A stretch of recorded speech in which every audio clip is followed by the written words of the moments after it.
What's up, guys? Welcome back to the channel. Before we jump into Grid Legends and WWE 2K22, here's a look at my stream settings at 60 megabits per second with Shadow. Good for my round trip latency, averaging 14 to 20, more like 14 to 15 right now, but it could bounce up to 20 and no packet loss. 144 hertz on our monitor right now using our Xbox Series X controller. So everything's good to go here, and we're going to jump into Grid Legends first, and we'll start off by taking a look at the settings.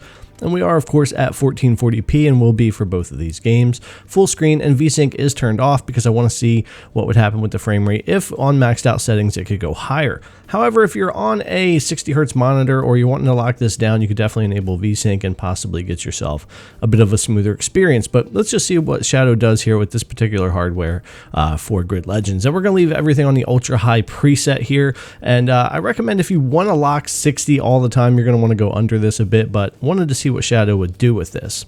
So let's get over into the benchmark first and see how heavy that is before we get into some actual real world gameplay.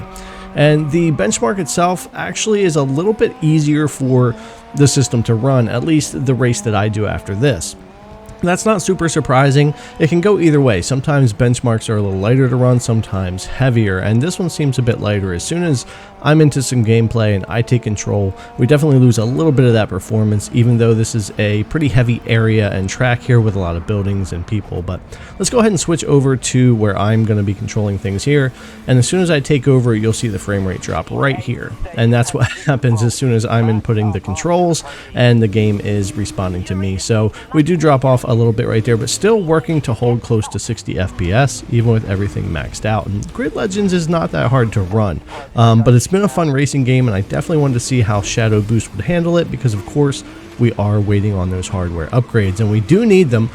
Shadow desperately needs them, especially the CPU and the RAM, the hardware. It's very dated here, but a lot of games still do actually run really well on Shadow Boost, surprisingly. So Grid Legends definitely being one of them. Let's go ahead and switch over to WWE 2K22, and we'll take a look at these settings as well. And of course, this is 1440p full screen. We'll get into here, and they don't have a lot of settings: shadows, shadow quality, shader quality, anti-aliasing, audience density, motion blur, depth of field. We're gonna have motion blur turned off, but you don't get a lot of options.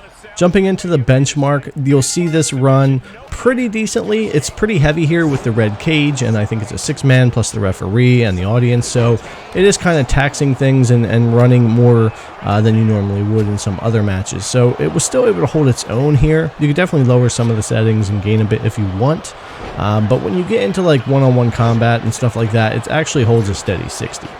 Now, if you don't already know, cutscenes are 30 FPS in this game, and they look really good, but they do drop to 30, which I don't really like when the gameplay is 60. And the same thing happens when you're in the ring and you pull off certain moves. It cuts to this cutscene that goes to 30 FPS and then back to 60 FPS gameplay. And I'm not a fan of that, but that's not Shadow's fault. That's just how the game runs in particular. Now, like I said, when you get into some one-on-one and you're playing the game here, a nice steady 60 FPS, good frame time, and definitely not taxing to run everything maxed out here on Shadow Boost. And I gotta say, WWE 2K22 is one of the best looking WWE games that I have played. And the game is by no means perfect, but I can definitely say the year off did help the series, so I'm excited to see where they go with this in the future. Alright guys, I'm going to leave you with a little bit of gameplay. Thanks a lot for coming to check out the video. If you haven't already, thumbs up, subscribe, ring the bell so you know when new videos come out. Thanks again, and I'll see you in the next one.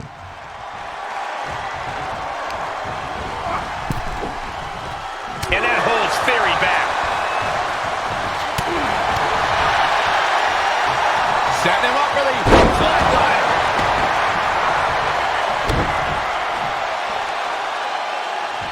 He's got the shoulders down.